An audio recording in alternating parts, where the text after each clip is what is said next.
Oi, alunos! Bem-vindo na aula de ondas eletromagnéticas.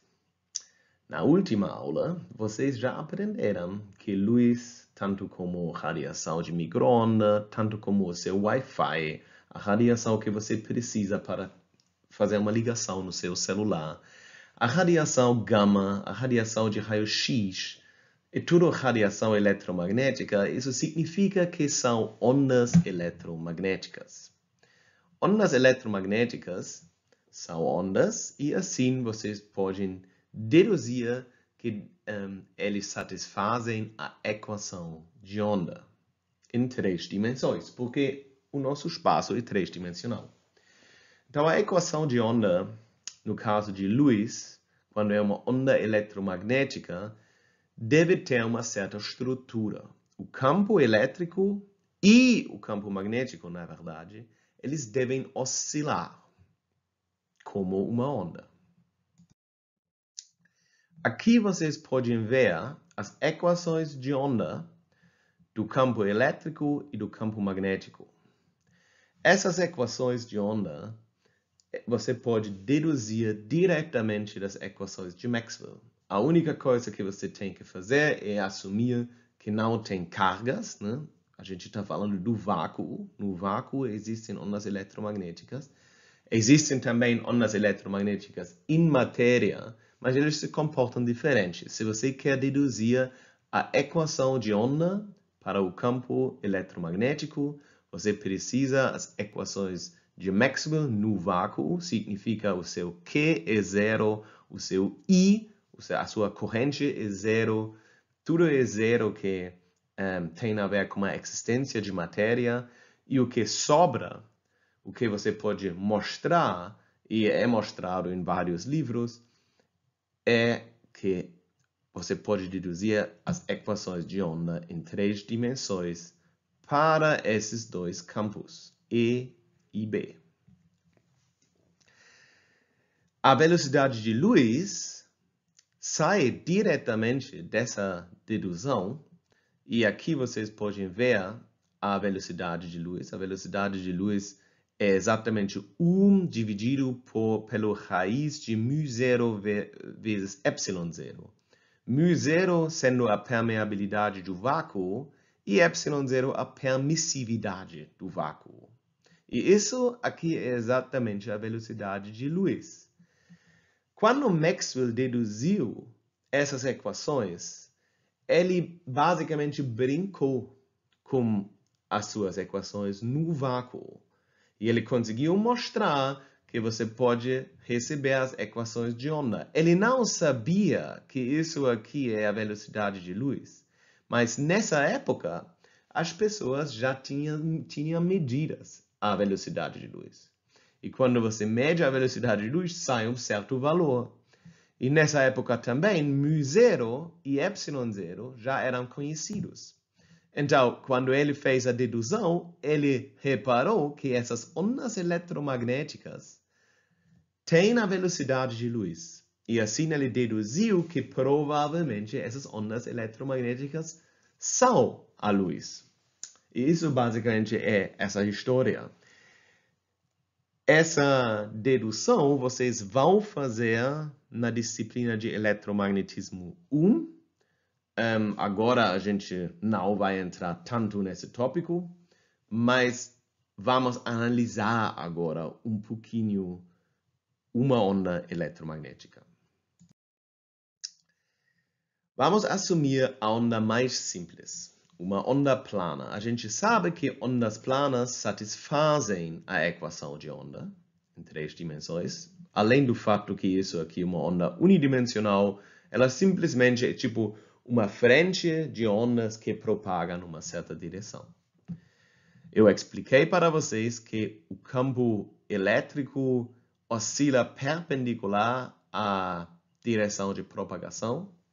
Se a gente agora botaria aqui uma onda plana, onde a oscilação não ocorre perpendicular à direção de propagação, o nosso jogo que a gente vai fazer agora não vai funcionar. Na verdade, a gente vai mostrar que a amplitude de uma onda desse tipo tem que ser zero.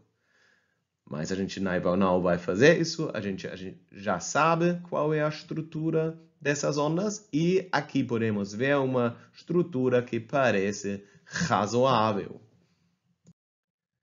Então, a gente conhece a lei de Faraday. A lei de Faraday diz que quando você tem integral sobre uma linha, né, vamos dizer que você tem uma linha aqui, e você olha para o campo elétrico que sai dessa linha, que pode ser, por exemplo, induzido por causa de uma corrente elétrica. A gente sabe que uma mudança do campo B que passa nesse círculo aqui vai induzir uma corrente, ou uma corrente pode induzir pulso no campo magnético. Isso é algo que vocês aprenderam na Física 3. A área do integral sobre o campo B seria essa área aqui, que basicamente, ou qualquer área que tem como limites o nosso círculo, que seria, por exemplo, laço de fio, mas não tem que ser. Ok, então, analisamos agora essa equação e ela é válida no vácuo. A gente não precisa uma corrente, a gente não precisa cargas. Essa equação é válida porque não tem cargas ou tem corrente dentro dessa equação. Só tem E e tem B e tem tudo isso. Ok. Então, isso significa agora que essa integral vai ser o integral sobre a linha de laço com uma espessura dz e a altura hx. A gente pode ver que dependendo da nossa posição em x, o nosso campo não vai mudar, mas independência de z vai. Então, a gente vai ter outro campo elétrico aqui e aqui. Essa integral, a integral sobre a área vai ser o integral sobre essa área dentro desse laço. A espessura desse laço vai ser infinitesimal e por causa disso a gente vai ser capaz de deduzir a relação entre o campo magnético e o campo elétrico no caso de uma onda eletromagnética. Ok. Se a gente tira a integral desse lado, isso vai ser agora ter uma diferença na energia e, obviamente, a energia, o campo total vai ser proporcional ao nosso valor de Hx. Então, a gente tem E mais o diferencial, a diferença de E, menos E original vezes Hx. E já conseguimos ver que esse termo e esse termo vão se cortar. Isso significa que a gente tem agora dE vezes Hx é igual ao negativo da derivada do campo magnético sobre a área dentro desse laço. Como o dz é infinitesimal, a gente sabe qual é exatamente esse valor aqui. É simplesmente B vezes dz vezes Hx. E assim a gente tem uma forma já um pouco mais acessível. Conseguimos ver que BY tem que depender do tempo, porque é uma onda. Hx não vai depender do tempo, porque a gente fica no mesmo lugar no espaço. E dz, obviamente, também não depende do espaço. Por causa disso, podemos dizer que dB sobre dt é aqui dby, né? A gente só está falando da componente y. Se a gente gostaria de calcular uma outra componente, a gente tem que fazer um outro retângulo, né? Claro, porque é sempre, se a gente tem um retângulo aqui, né, é o campo que agora é perpendicular à tela de vocês, que a gente está calculando, que é perpendicular a EX e EZ. Agora, isso significa, porque a gente conseguiu cortar o nosso HX, e a gente consegue ver que a gente agora tem DEX dz igual menos dby dt. E isso já é bem acessível, porque a gente simplesmente poderia botar o integral de dt aqui e assim a gente consegue calcular a componente by do nosso campo elétrico. A derivada de EX em termos de Z é bem fácil para calcular, porque a gente simplesmente tira a derivada de dentro, que seria a derivada em termos de ômega t menos kz.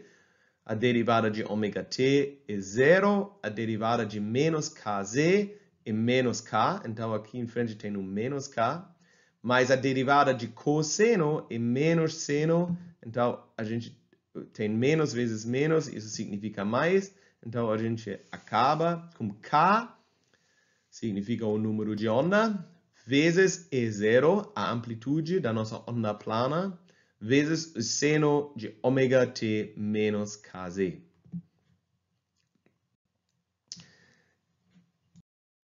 E isso tem que ser menos dby em termos de dt. Agora podemos pegar o integral de dt dessa equação para receber o nosso by. O integral de k vezes E0 vezes seno de ômega t menos kz dt é igual a menos by. Vamos tirar o integral. O integral do seno é o cosseno. O integral de dentro, em termos de t, vai ser 1 sobre ômega. Isso é meio trivial.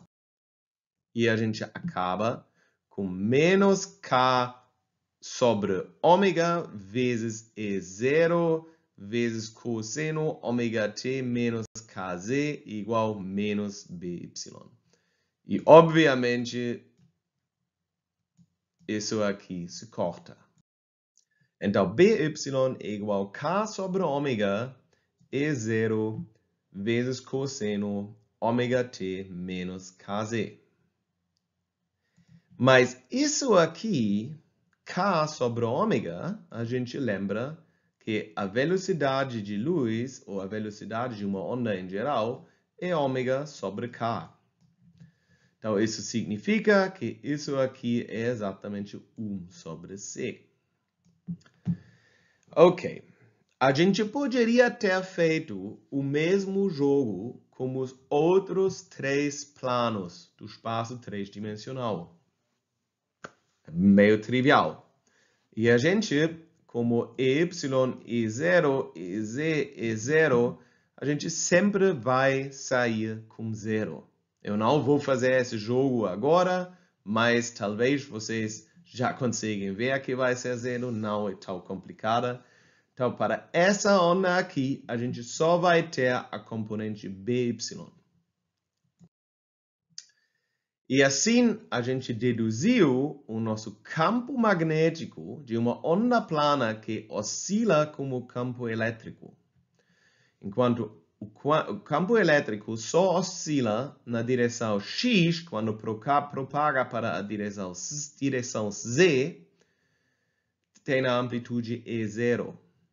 BY tem a amplitude E0 dividido por C, mas tem exatamente a mesma fase. Exatamente a mesma fase.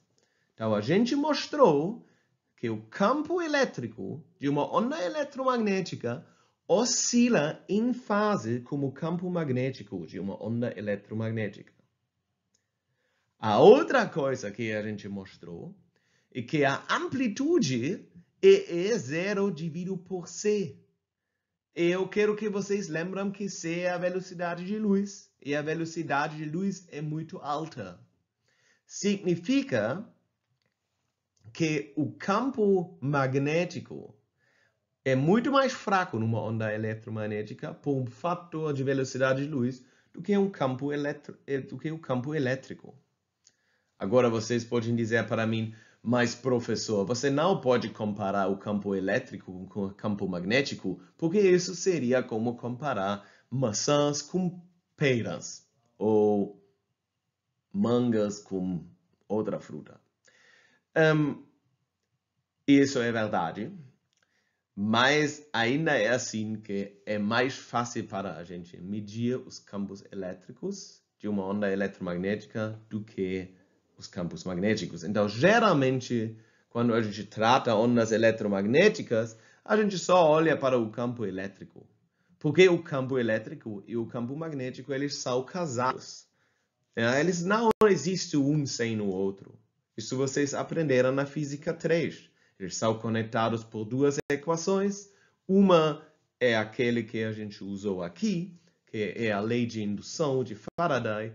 E a outra é a lei de Ampère ou a lei de deslocamento da corrente de deslocamento de Maxwell, que é algo que vocês aprendem na Física 3.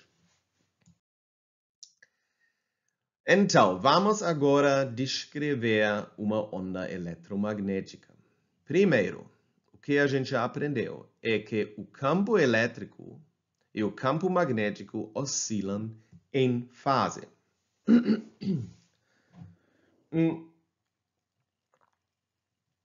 E eles oscilam perpendicular à direção de propagação. Aqui eu chamo a direção de propagação R, porque R é melhor do que Z, porque R é um vetor, R é livre. Então, quando você está olhando para o seu monitor, você vai ter a luz entrando no seu olho dessa direção aqui. E a luz vai oscilar em direções perpendiculares à direção da propagação. Agora você pode me perguntar como a luz vai oscilar, como o campo elétrico vai oscilar. Assim, ou diferente, talvez assim. A resposta é que se você tem um monitor tipo LCD, vai oscilar assim ou assim. Se você tem um monitor LED, vai oscilar em todas as direções, não vai ter ordem nessas oscilações. E B são perpendiculares e em fase, e o campo elétrico é muito mais forte do que o campo magnético. E agora, quando você pega o produto vetorial de E e B, você sempre tem a sua direção de propagação. Isso vocês lembram, né? O produto vetorial de dois vetores perpendiculares é um vetor perpendicular nessa direção. Ok, e com isso a gente termina essa aula. E a próxima aula, a gente vai tratar o assunto de polarização. E a polarização é exatamente essa oscilação que é sempre a direção dessa oscilação perpendicular à direção de propagação. Então, até a aula que vem.